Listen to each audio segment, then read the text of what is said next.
What's going on YouTube? This is Andre ClassicCuts reporting live, and I'm coming at y'all with my very first collaboration video. And this one pretty much is going to discuss a Q&A on how to actually own a barbershop. The guy goes by the name of Khan. His entire YouTube channel is called Concept Barbershop. And he's in his 20s just like I am, and he owned his own shop already. He just got it this year, and he's pretty much just going to give me the rundown on how to own a barbershop from start to finish. For anybody out there that's young and it just ran across your mind that you want to one day possibly open up your very own barbershop, this is the perfect video. Let's get into it. Also, feel free to answer any of these questions in the comment section. Alright man, first question. What's the first step to owning your own barbershop? First step to owning your own barbershop. First you gotta have the funds and stuff like that. First I would say sit down and have a plan. Write out a game plan, have steps on how to get to those following steps. You know, when I first started the process of doing this, I sat down and I wrote on a piece of paper. I asked a bunch of questions, what the stuff that I needed to know. Like the first question was, what does it take to own a barbershop? What do I do to own a barbershop? And how do I do it? And then from there, I researched more on it and got answers to it. And when I finally did all of my research, then I sat down and I wrote out a plan. And the plan was step one, find the spot, find the location. First and foremost, we do research on location. A few tips and pointers I got was go to Google Maps or look around for the barbershops and where it's at, and find an area that is missing some barbershop that might be a good spot. So that was a tip that they gave me. Yeah, because it's not like a lot of barbers out here in general. Yeah, exactly. So if you go on Google Maps, you'll see there's clusters of barbershops and salons here and there. And maybe a good spot might be over here where there's only a couple. But that's only one factor. You also have to factor in like the demographics. What type of barbershop you envision and would it fit in that area? Yeah. And then this other barber gave me a tip where he said it really don't matter about the location, which I thought was crazy. But he said if you provide great haircut, your client will come to that location. And I've noticed, and I think that is somewhat true. He was accurate? He was pretty accurate, because even I've noticed at other shops where they have great barbers, no parking, the barbers are still working because they're great barbers. So location was important. But then, yeah, back to the question, I researched on location, and then I did my mathematics, how much it would cost to get everything up and running. All the expenses, all the electrical work, flooring work, paint jobs. So I did my location, I researched the spot, how much it would cost, and how much the rent would be, stuff like that, and if I would be able to cover it monthly by myself. Because you want to be able to pay the rent all by yourself. You don't want to depend on anybody for your livelihood. Okay, so to answer your question, you gotta have a game plan. You gotta have plans. That's the first thing I did. What's the biggest lesson learned with owning your own barbershop? So far, you know the saying where they say don't go into business with friends and family. You know, I thought I could work around that, but it's pretty accurate. It's a good advice to not do that, because you run into problems where friends and family kind of think or assume that you treat them a certain way because they're friends. Yeah. So it's hard to say something negative. Exactly, because you guys are friends and it has that awkwardness to it. Yeah, so in the beginning, all four of my friends started here, and it was tough. It was tough because you needed to get work done, you needed to take care of business, but they kind of think because your boys are friends that you won't be tough on them. But that's not true. Jobs still need to get done. And so there was one barber that was, you know, I had some problems with trying to help him change to adapt to the shop. And the biggest mistake on that was we would have monthly meetings, and I would point out everything we did good and everything we did wrong and things we can improve on. And I've noticed that when I pointed out the things that we did wrong, it really bugged them and it really hurt them. And so I think it embarrassed them a little bit, because of that. So no longer works there, and our friendship is not there anymore. Were you giving him like constructive criticism about the haircuts, or was it just like being a barber in general? Just being a barber in general. So it had nothing to do with the talent. It was just nothing with the talent. Yeah, because as far as your talent, you get better with repetition and with time. It was just more on a business advice.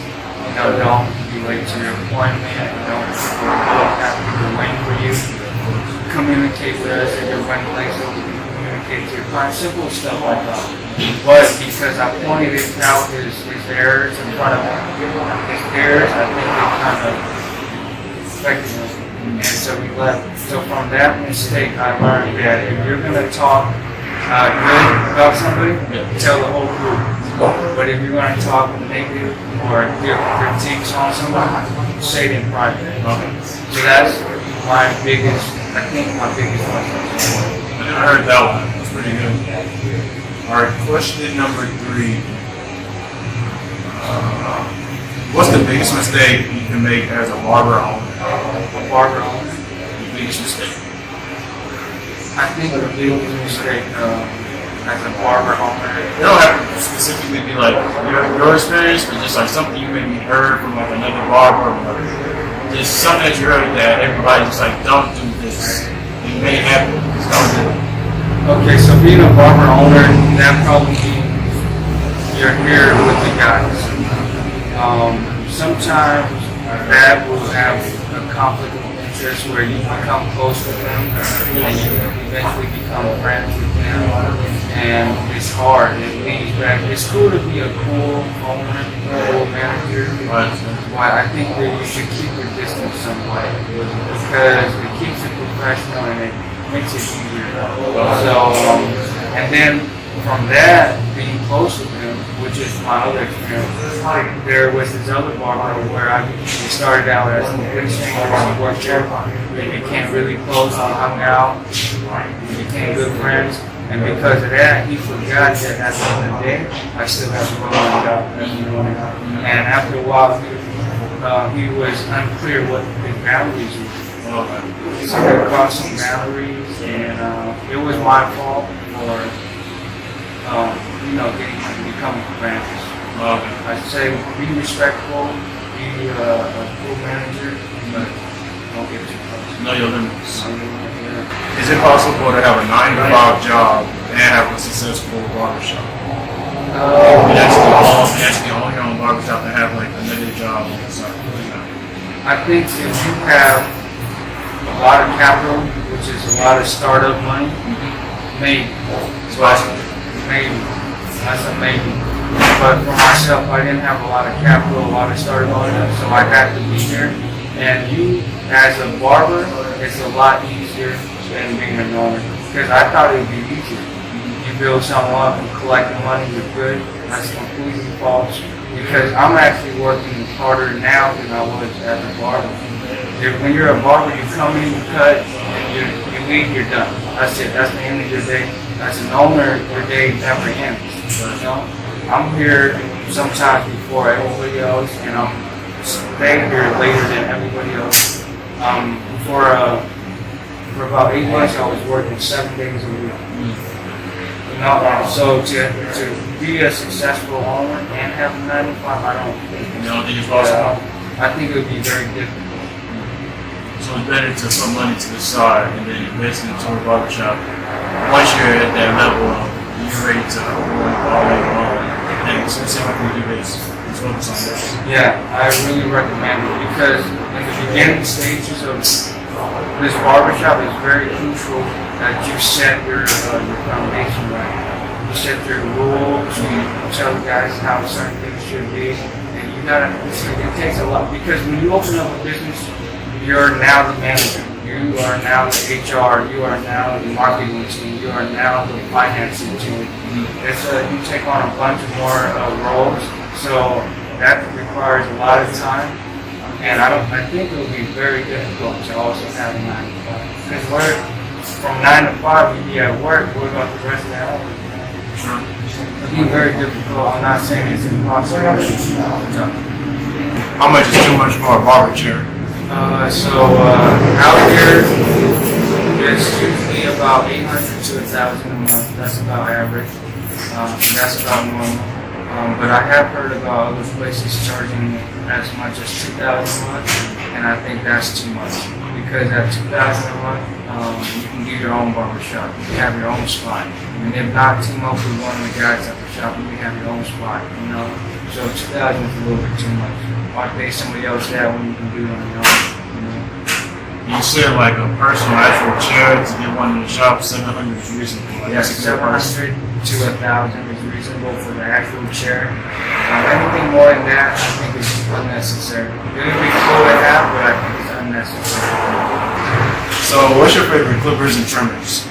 Okay, my favorite clipper would have to be, well, you know, to be fair, I use the Mac, the Andis Fade Masters for a long time, majority of my barbering, and I really like it because it cuts very crisp. You can hear the hair cutting, and especially with the fade blade on there, it gets really tight, really close to the skin.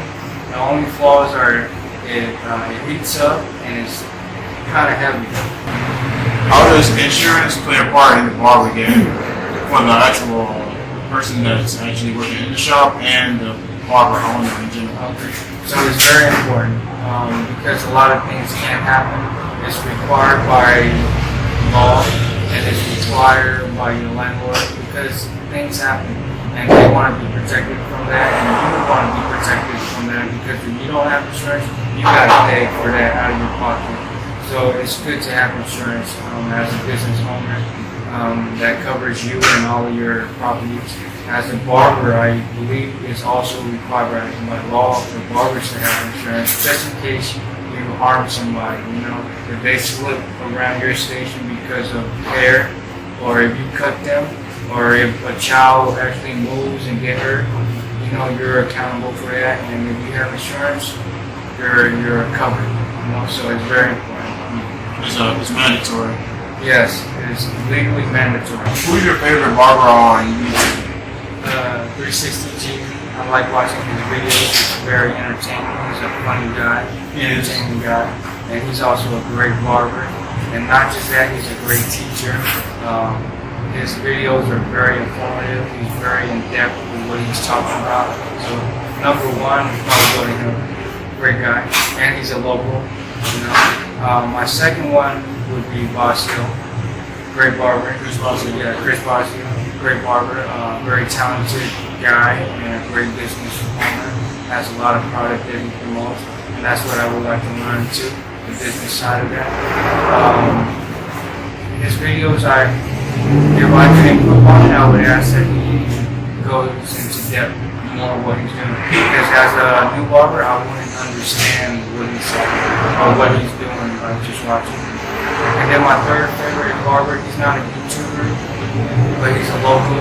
He's from San Francisco, Jay Rhythm, very talented guy.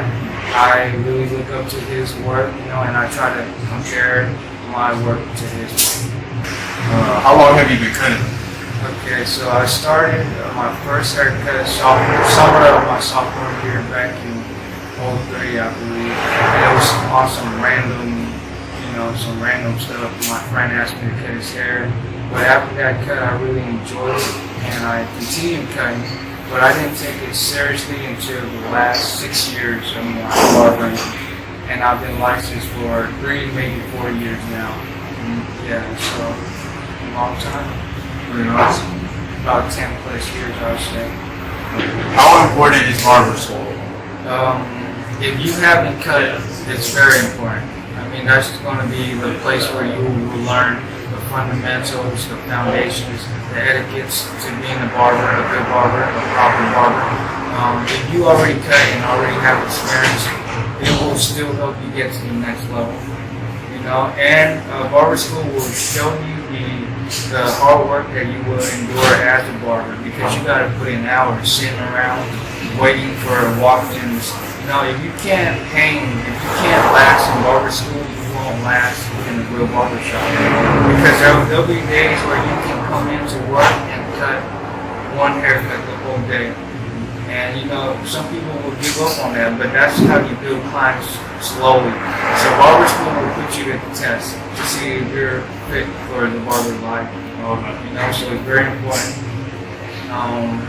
And then it's also legally required in California, at least, to have 1,500 hours before you are allowed to cut in a barber shop. So it's very important. I recommend that you go there. Not only that, because you make long-term friends and connection that can help you get into barbershops after barber schools. You know, also hear about how like so many different techniques in the barber school too. You have mentioned it. Oh yeah. So you might, if you cut already, you might be stuck on a certain way of doing things, but being exposed in an environment where a lot of people come from different walks of life and see things different, you can pick up new techniques from them, and you can combine their technique with your technique and invent a whole new technique that just changes everything. You know, because as barber, and I think that's how things evolve. When you look at haircut, a low taper eventually went higher and higher until it became more versatile. You know, so in barbering, just like in the real world, things evolve and change, and you got to be in that environment to be aware of what's changing and what's happening. So I really recommend go to barber school, guys. Put in the hours, earn your credits, you know, earn your credibility as a barber, you know. Alright, man, give them YouTube channel. Okay, what's up, you guys? This is Con Chung. Alright, let's have fun in Hawaii, man. Follow our YouTube channel at Concept Barbershop, the same name as our barbershop. Follow me on Instagram at ContourCon, that's contour_KANN.